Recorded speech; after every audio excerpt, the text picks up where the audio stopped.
교회론에 대한 다양한 견해가 있는데 그 중에 모이는 교회, 흩어지는 교회라는 그런 개념이 있습니다.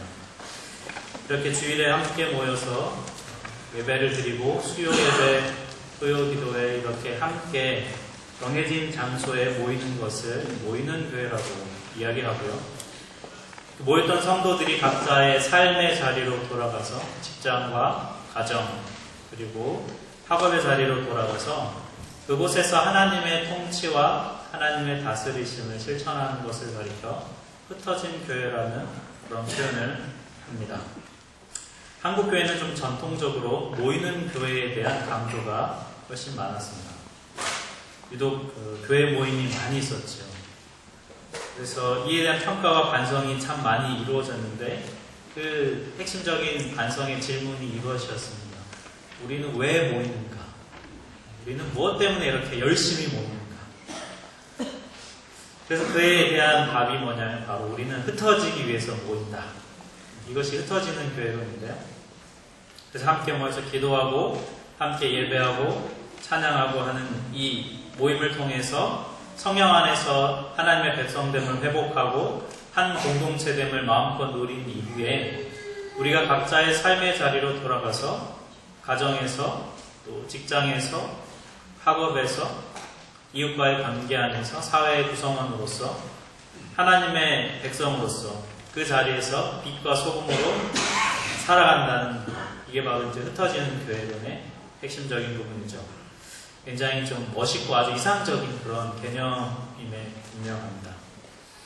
근데 이 갈수록 모이는 교회보다 이 흩어지는 교회에 대한 강조를 많이 하다가 보니까 어려움이 많이 나타나는데 바로 성도들 간에 모일 때 모이는 연대감과 유대감, 함께 모여서 기도하고 하나님의 백성됨을 회복하는 이 부분이 많이 이제 약해지게 된 것이죠.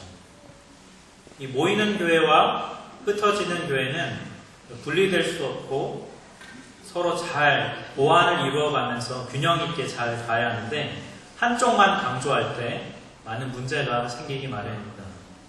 오늘 우리가 읽은 또 하나님 우리에게 주시는 이 말씀의 본문은 이 두 가지가 어떻게 잘 조화를 이루어갈 수 있는가에 대해서 우리에게 말씀해주고 있습니다.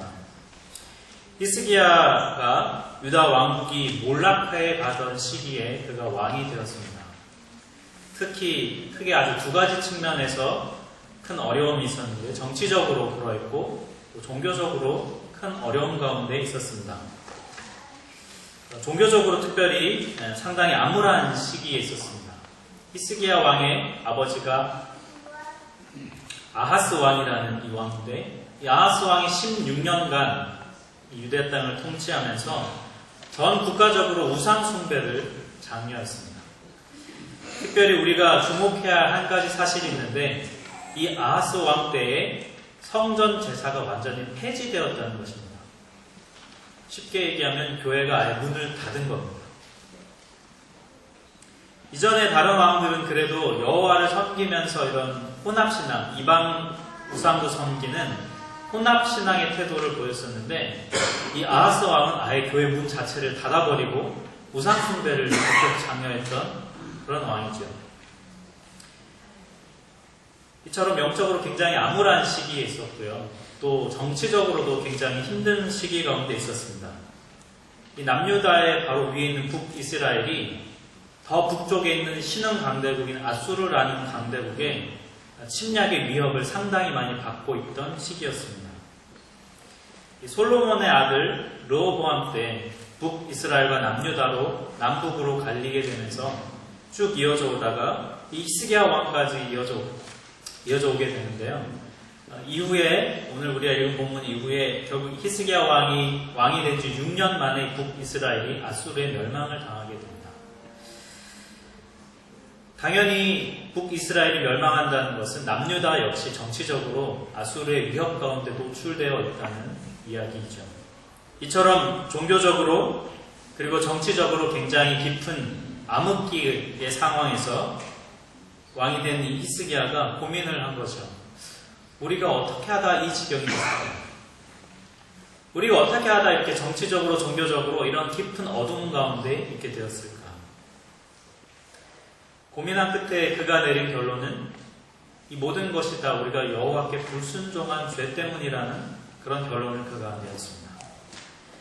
그래서 히스기야가 왕이 되자마자 가장 처음 한 일이 무엇인가? 그 내용이 역대하 29장 3절에 기록되어져 있습니다. 우리 역대하 29장 3절을 같이 한번 읽겠습니다. 첫째 달에 여호와의 전 문들을 열고 수리하고. 히스기야 왕이 되고 난 다음 바로 그가 처음 한 일은 종교개혁을 단행하는 것이었습니다. 첫 번째 상징적인 행위가 바로 성전을 고치고 성전을 회복하는 일이었습니다. 그리고 흩어져 버린 제사장들과 레위인들을 그가 다시 모아서 성전 제사 제도를 회복시켰습니다. 그렇게 회복되어서 처음 드린 제사가 뭐냐면 속죄제였습니다. 제사를 멈추어 버린 이 타락한 성전을 위해서, 그리고 우상 숭배로 가득한 백성들의 삶을 속죄하는 그런 속죄제 제사를 드리게 되죠. 이 제사를 드리고 나서 29장 31절에 가면 이 히스기야 왕이 백성들에게 감사제를 또 드리게 합니다. 그래서 백성들이 우리를 속죄하게 하신 하나님께 다시 감사의 제물을 가지고 오는 내용이 나오죠. 이렇게 히스기야가 종교적인 개혁을 이룬 이 정책에 대해서 이 역대기 성경의 저자가 29장 36절에 가면 이렇게 평가합니다.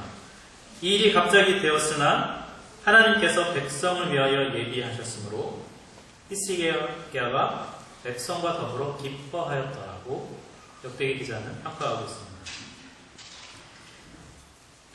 예배가 회복되자 죽어있던 영혼들이 회복된 것이고 그들에게 기쁨이 허락된 것이죠. 하나님이 주시는 기쁨을 그들이 누리게 된 것입니다. 예배가 살아나니 그들의 영혼 또한 함께 살아나게 된 것이죠. 예배가 회복이 되면 이런 기쁨이 우리에게 임합니다. 저희 프랑크푸르트 우리 교회 예배가 그래도 살아있음에 굉장히 감사를 드려요. 제가 처음에 와서 드렸던 예배가 마침 그 수요일날 도착하는 바람에 수요 기도회로 이렇게 예배로 바로 이렇게 오게 됐어요. 함께 앞자리 앉아 찬양하는데 저는 독일에서 이렇게 예배를 드릴 수 있구나라는 것에 대해서 참 감사했었습니다. 그날 이제 처음 봤을 때 찬양 인도했던 우리 홍진아 전도사님이 찬양 인도를 하시는데 나에 가는 길 주님 인도하시는 이 찬양을 하는데 저의 상황과 너무 이렇게 잘 맞고 막 마음에 감동이 일어나서 눈물이 나는데 그냥 참았어요. 이렇게 저 목사는 오자마자 운다고 거라지요. 눈물을 참으면서 막 은혜가 너무 많이 되고 독일 땅에서도 이렇게 예배할 수 있구나. 제가 독일에 오기 전에 이제 교회를 12월에 사임하고 1월부터 한 2월 중순까지 시간이 많이 있어서 다른 교회들을 탐방하고 이렇게 예배들을 드리다 보니까 이렇게 아마 교회 탐방해 본 분들은 아실 거예요. 이게 예배 은혜가 잘 안 된다는 거. 한 교회 정착해서 예배 드려야 이렇게 되는데 여기저기 다니면서 예배를 드리니까 예배가 너무 메마른 것 같고 제 마음도 너무 그렇더라고요. 그때 와서 처음 드리는 찬양이 나에 가는 길 주님 인도하시면 막 울컥해가지고 막 그랬던 기억이 나요. 예배를 지금 몇 달째 드리지만 많은 성도님들 그래도 찬양하고 함께 예배하는 데 있어서 참 마음들이 많이 열려있고 하나님을 향한 열심히 살아있는 것들이 제 눈에 이렇게 보이니까 참 너무 감사하더라고요. 그래서 제가 몇 주간 정말 함께 예배드리면서 우리 교회가 그래도 영적으로 살아 숨쉬고 또 살아 숨쉬는 것을 갈망하는 이런 예배가 되어 있는 이유가 무엇일까에 대해서 살펴보게 됐습니다. 제가 발견한 것은 정말 다른 게 아니라 정말 우리 성도님들 안에 하나님을 향한 열망이 살아있다는 것을 제가 나누면서 참 많이 보게 되었습니다. 하나님을 향한 열망이 살아있다는 건 무엇을 얘기할까요? 하나님은 예배하는 자를 찾으신다고 말씀하셨죠. 예배하려는 그 열망이 있는 곳에 하나님은 임재하는 것을 아주 기뻐하시죠. 하나님이 그 예배를 굉장히 기쁘게 받으십니다.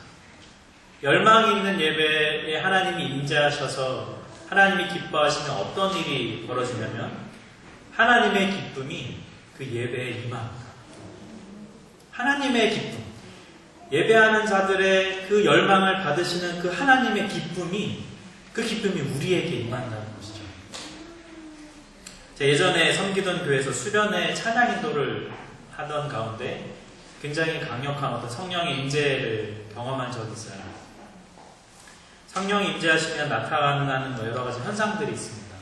가장 기본적인 것이 어떤 말씀을 깨닫거나 또 회개하게 하시거나 그런 것도 있지만 또 다른 어떤 그런 현상들이 있죠. 그때 주님께서 어떻게 임재하셨냐면 마음에 진짜 기쁨을 막 마음껏 부어주신 거예요. 마음에 엄청난 기쁨이 막 솟아나더라고요. 그때 했던 찬양이 내 영이 주를 찬양합니다라는 굉장히 고전적인 그런 찬양인데, 그 찬양을 하는데 막 마음에 기쁨이 너무 임하는 거예요. 제가 그래서 혹시 저만 그런가 해서 이렇게 옆을 봤는데 같이 그 찬양하던 싱어 자매가 있어요. 자매가 저랑 오랜 기간 함께 찬양팀 했던 자매는 키가 178이에요. 굉장히 키가 크고 체격이 전 이 자매가 너무 기뻐서 막 이 자매도 뭐 어쩔 줄 몰라 하면서 찬양을 하더라고요. 그래서 우리만 또 이런가 해서 이렇게 봤는데 성도님들에게도 기쁨이 있더라고요. 저 뒤에 어떤 여자 집사님이 찬양하는데 정말 막 점프하면서 막 찬양하는 거예요. 아, 정말 하나님이 찬양할 때 이렇게 기쁨을 주시는구나. 이 성령께서 이렇게 강하게 임하시는 날이 그렇게 많지 않거든요. 이게 어쩌다 한 번씩 이렇게 그런 일이 가끔 벌어지는데, 그렇게 한번 강하게 기쁨을 주시는데, 아, 이게 하나님이 주시는 기쁨이다. 그러니까 내 안에서 나오는 기쁨이 아니라 하나님이 부어주시는 기쁨이구나라는 걸 알겠더라고요. 정말 우리 교회와 예배할 때, 우리 교회가 찬양할 때 이런 하나님의 기쁨이 임하기를 원해요. 하나님이 부어주시는 기쁨, 하나님이 베풀어주시는 기쁨. 예배가 회복되면 이런 기쁨이 있는데, 오늘 본문의 히스기야는 이 예배 회복에만 그가 멈추지 않았습니다. 우리 역대하 30장 1절 말씀을 우리 다 함께 읽겠습니다. 시작. 히스기야가 온 이스라엘과 유다의 사람을 보내고 또 에프라임과 므낫세의 군대를 데려가 예루살렘 여호와의 전에 와서 이스라엘 하나님 여호와를 위하여 유월절을 지키라 하라. 네, 히스기야 왕이 명령을 내리죠. 유월절을 지키라고 명령을 합니다. 여기서 이 30장 1절에서 나온 에브라임과 므낫세는 북이스라엘을 가리킵니다. 남유다의 왕인 히스기야 왕이 자신의 통치권을 벗어난 북이스라엘을 초청한다고 이 메시지를 지금 보내는 것이죠. 초청하는 목적은 유대민족의 최대 명절인, 그리고 가장 의미가 깊은 유월절을 함께 지키기 위함이었습니다. 북이스라엘이 지금 어떤 상황이냐면 망하기 직전입니다. 몇 년 뒤면 아수르에 멸망당할 만큼 국력이 굉장히 쇠퇴하였고 영적으로도 굉장히 타락한 상황 가운데 있었습니다. 여호와 신앙을 회복하기는 거의 불가능해 보였던 상황입니다. 남유다도 암흑기였지만 북이스라엘은 더 심한 암흑기를 보내고 있었습니다. 그런 땅에 자신의 통치 지역도 아닌 지역에 지금 히스기야 왕이 유월절을 함께 지키자고 하는 회복의 메시지를 그가 이 북이스라엘 땅에 보내고 있는 것이죠. 하지만 이 히스기야 왕이 당면한 어려움이 있었습니다. 역대하 30장 2절과 3절을 보면 유월절을 지키기로 결정을 했습니다. 근데 문제가 뭐냐면 제사장이 부족했어요. 아까 말씀드렸지만 성전이 문을 닫은 바람에 제사장들이 먹고 살 방법이 없어서 다 직종을 바꾸고 다 흩어져 버립니다. 그대로 모았지만 숫자가 너무 부족했죠. 또 한 가지는 백성들이 예루살렘에 모여있지 않았기 때문에 여러 곳에서 올라가려면 며칠이 걸려야 하는데 지금 당장 유월절을 지키려니까 어려움이 그렇게 있었습니다. 그래서 히스기야 이 왕이 회중과 함께 결정한 게 뭐냐면 유월절을 한 달 뒤로 미뤄서 지키자고 얘기한 거예요. 얼핏 보면 이게 율법에 어긋나는 것 같지만 민수기 9장에 의하면 어떤 사람이 정해진 날짜 유월절을 지키고 싶은데 그가 부정한 상태가 되어서 못 지키면 그가 한 달 뒤에 지킬 수 있다는 규정이 민수기 9장에 있어요. 그래서 히스기야 왕과 회중이 이 한 개인에게 있는 이 원리를 공동체 전체에 적용합니다. 그래서 한 달 뒤를 미뤄서 유월절을 지키기로 한 거죠. 사실 남유다만 하면 그냥 그 절기에 지킬 수도 있을지 모르겠어요. 무리를 해서. 그런데 북이스라엘까지 초청을 하여서 그들과 함께 유월절을 지키려고 하니, 그들을 배려하려고 하니 한 달 뒤로 미룰 수밖에 없었던 것이죠. 이렇게 해서 우여곡절 끝에 유월절 절기를 지키는데요. 역대하 30장 13절을 보니까 정말 매우 큰 무리가 모였다고 기록하고 있어요. 그리고 21절을 보니 이 절기를 지킨 기쁨이 이곳에 가득가득 부어졌다고 성경은 말씀해주고 있어요. 한동안 예배가 사라졌던 곳에 회개가 회복되었고, 이방 땅에서 노예였던 자신들을 구원하신 하나님의 은혜를 회복하는 이 유월절, 구원의 감격을 새롭게 하는 유월절을 지키면서 정말 이 구원의 감격이 온 회중에게 부어진 것이죠. 이 기쁨이 얼마나 컸냐면요, 이 회복의 기쁨이 얼마나 컸냐면 딱 오늘 1절만큼 컸어요. 오늘 1절에 뭐라고 말씀했습니까? 히스기야 왕과 회중이 유월절 절기를 일주일 더 연장한 거예요.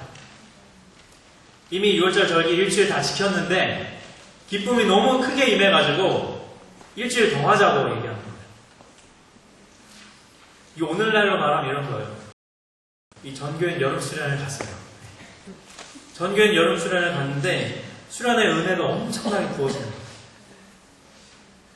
완고했던 마음이 부드러워지고, 용서 못했던 것도 용서가 되고, 원수가 남편이었는데 막 남편이 원수가 아니라 친구로 변하고, 교만했던 마음들이 낮아지고, 막 하여튼 엄청난 큰 은혜가 막 부어지는 거예요. 그 수련의 마지막 날 집에 가야 되는데 은혜가 너무 크고 기쁨이 크고 성도님들이 막 요청하는 거예요. 수련회를 연장하라 막 이러면서 이 성도님들이 막 예치는 거예요. 그러니까 막 수련회 집행하는 분들 막 다 고민에 빠졌다가 같이 회의를 해가지고 수련회를 연장합시다. 그랬더니 성도님들이 와 막 만세 막 이러시는 거예요. 왜 웃으시? 너무 기뻐서 막 웃으시죠? 올해 전교인 수련회 이런 은혜가 임하기를 바랍니다. 아무도 아멘을 안 하시죠. 이 기쁨이 이게 잘 이렇게 아마 안와닿 하시는 것 같고 별로 원하지 않는 기쁨이신 것 같아요. 휴가 일주일 연장하면 이게 무슨 의미인지 이해 가시겠어요? 휴가를 간 회사에 전화 와서 당신 휴가 일주일 연장됐으니 더 쉬고 오라고. 이 기쁨이라도 이해가 되세요? 이렇게 해야 되는구나. 제가 너무 순진했네요, 제가. 예전에 섬기던 그 대학생 선교단체에서 겨울에 여름, 겨울 방학을 이용해서 수련회를 가는데, 여름은 일주일, 2주일 하지만 겨울이 되면 3주를 수련회를 했어요. 근데 3주를 이제 저는 일하는 사람들 3주를 해야 되는데, 첫째 주는 이제 1년차 멤버들을 위한 수련회를 한 주 하고, 그 다음 주부터 2주, 3주차 때는 2주 동안 이제 리더가 될 친구들을 위한 수련회를 2주 동안 해서 이렇게 수련회를 3주를 했어요. 저는 스텝이니까 간사니까 학생들 지도하고 뭐 강의도 하고 찬양인도 해야 되고 수련회 운영도 해야 돼서 이제 저는 월급도 받으면서 하니까 그렇다 치지만 이 3주쯤 또 되니까 이 체력도 지치고 뭐 은혜도 참 좋은데 집에 좀 가고 싶다는 생각이 들거든요. 좀 가서 집밥도 먹고 싶고. 이 수련회가 일주일이면 월화수목금 이게 메뉴가 계속 로테이션을 돌기 때문에 3주쯤 수요일쯤 되면 그 돈가스를 이제 더 이상 먹고 싶지 않거든요. 좀 집에 가서 좀 집밥 좀 먹고 싶다 이런 생각이 막 들어요. 근데 저는 뭐 직장이고 또 일해야 되고 섬겨야 되니까 하는데 이 3주를요 다 참석한 학생들이 있어요. 그것도 자기 돈 내고 일주일에 회비가 한 10만원 정도 되니까 3주면 30만원이잖아요. 애들이 와요. 와서 첫 주는 뭐 리더하고 뭐 둘째 주, 셋째 주는 뭐 자원봉사하고 중보기도 팀하면서 그거 오더라고요. 제가 물어보면 안 힘드냐 물어보면 힘들기도 하지만 그래도 여기 오는 게 너무 좋아서 온다. 그 집 부모님들이 막 전화 옵니다. 당신들 거기서 뭐 하길래 우리 애가 돈 내고 자꾸 가냐고. 2단, 10단 아니냐부터 시작해서 막 엄청난 컴플레인 제가 많이 받았거든요. 그게 맨정신으로 올 수 없죠. 그죠? 3주짜리를 돈을 30만 원 내면서 그게 맨정신으로 올 수 있겠습니까? 거기에 모였을 때 부어주시는 그 하나님의 은혜와 기쁨이 너무 크니까 아이들이 자발적으로 오는 거예요. 강요하지 않거든요. 근데 자기 돈 내고 오는 아이들 보면서 참 얘들 진짜 대단하다는 생각이 많이 들었거든요. 지금 히스기야 왕과 유대 이스라엘에 이런 기쁨이 임한 거예요. 이게 평범한 그런 기쁨이 아니라 하늘에서 부어지는 기쁨이 이들에게 임한 거예요. 그래서 본문 26절에 보니까 뭐라고 이 기쁨이 어느 정도였냐면 솔로몬 때부터 지금까지 예루살렘에 이런 기쁨이 없었다고 했어요. 솔로몬 왕 때부터 히스기야 왕 때까지면 지금 몇백 년의 시간이 흐른 건데 몇백 년 만에 임한 기쁨이라는 거. 상상이 잘 안 되시는 분은 2002년 월드컵을 한번 생각해 보시면 좋겠어요. 한일 월드컵 한국에 계셨던 분. 제정신이 아니었습니다. 도로가 마비되고 사람들 버스 위에 올라가 있고 아무도 욕하는 사람이 없었어요. 하나님께서 왜 특별히 많은 유월절 절기가 있었는데도 불구하고 몇백 년 동안 있었던 유월절 절기 중에 특별히 이 날에 이 절기에 하나님이 이렇게 큰 기쁨을 부어주신 이유가 뭘까요? 그 이유가 오늘 보면 25절에 나와 있습니다. 우리 25절을 같이 한번 읽겠습니다. 시작.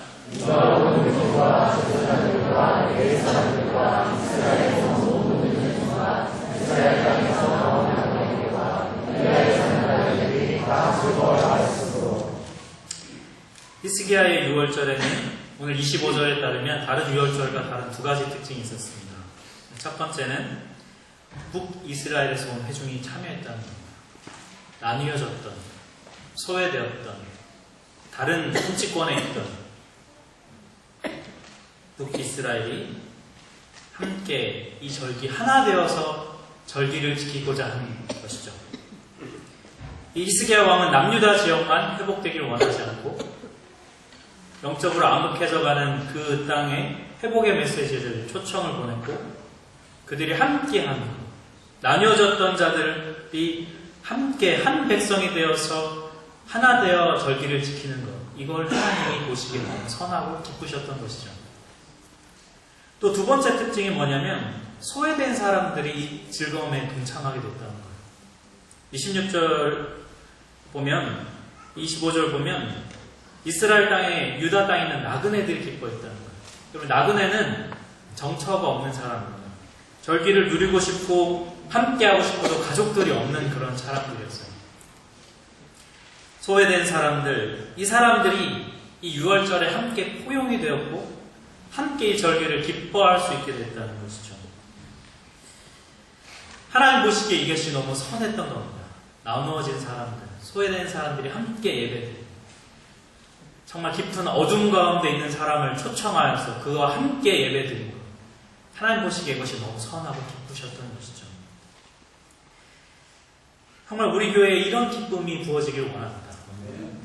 우리가 예배할 때 나누어진 자들, 깨어진 자들, 영적으로 소외된 자들, 깊은 어둠 가운데 있는 사람들이 초청되어져서 함께 예배드릴 때 하나님 보시기에 선한 그 예배가 되어서 이곳에 정말 큰 기쁨이 부어지길 원합니다. 하나님께서 이 하늘의 문을 열어서 이 기쁨을 부어주시니까 회복의 역사가 일어납니다.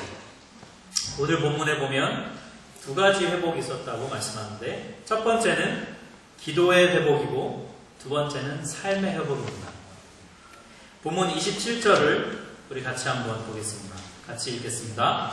그때에 제사장들과 레위 사람들이 일어나서 백성을 위하여 축복하였으니 그 소리가 하늘에 들리고 그 기도가 여호와의 거룩한 처소에 이르렀다. 하늘의 기쁨이 임했더니 기도가 회복되었어요. 제사장과 레위인들은 잃어버렸던 자신들의 영적인 권위를 회복하게 되었어요. 그래서 그들이 일어나서 손을 들고 백성들을 위해 축복하는 기도를 했더니 그 기도가 하늘에 상달됐다. 그 기도가 하늘에 이르렀다는 것은 무엇을 의미하냐면 그 기도가 하나님의 마음에 합했다는 겁니다. 하나님 보시기 그 기도가 너무 선하고 좋았다는 것이죠. 마음에 하나님이 주신 감동으로 기도할 때 그 기도가 응답이 됩니다.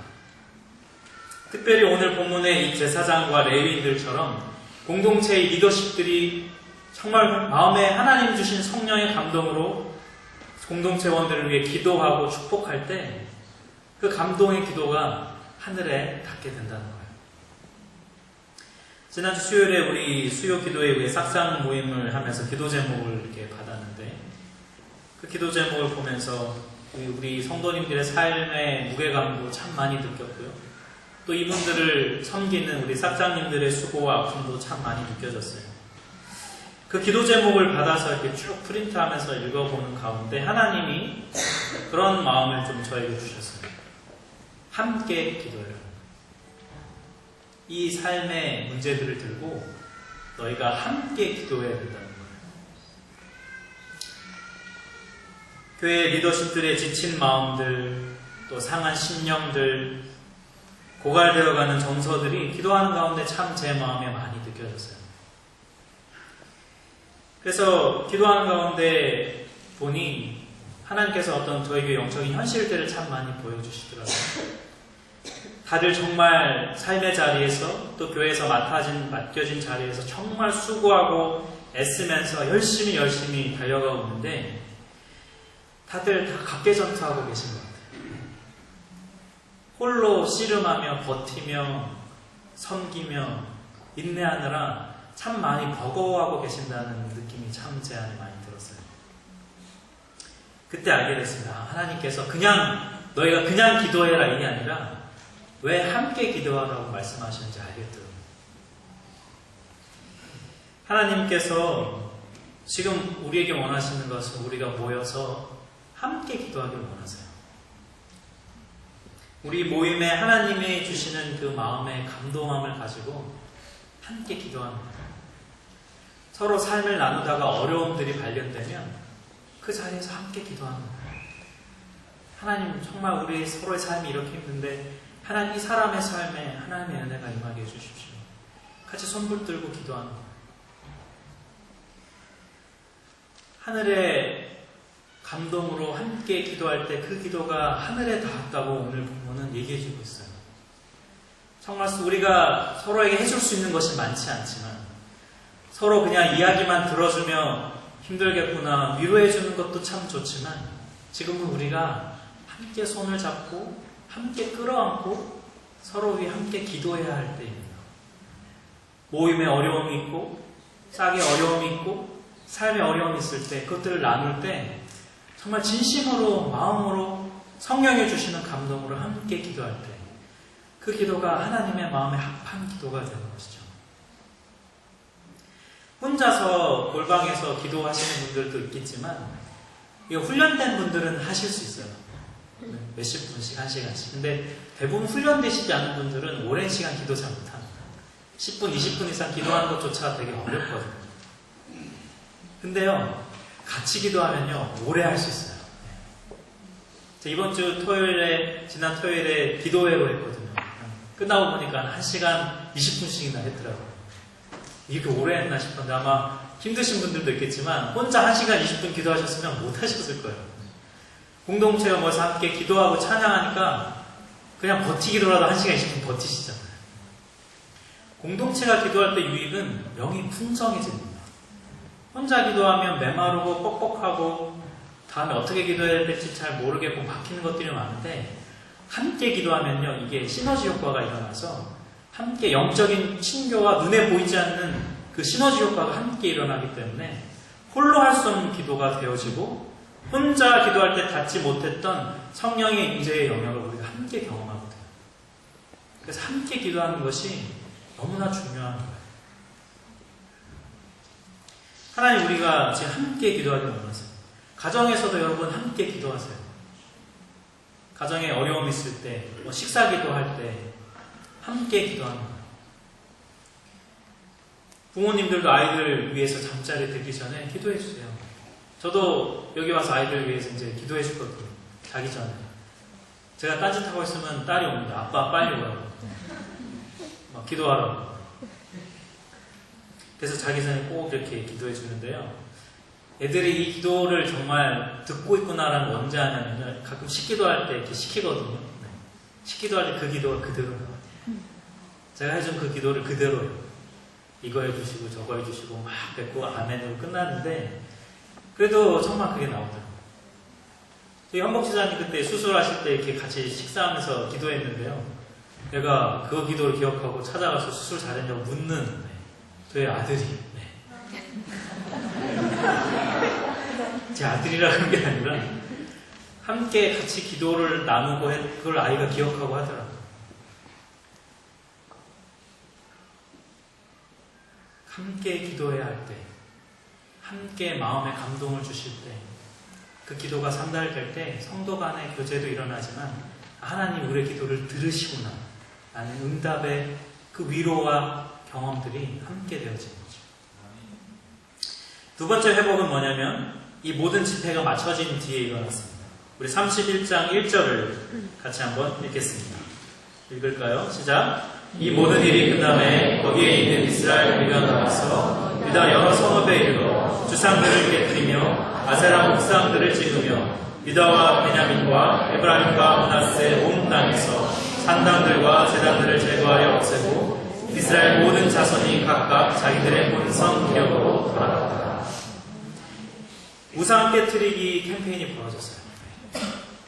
각자 자기 삶의 자리로 돌아가서 우상을 깨뜨렸어요.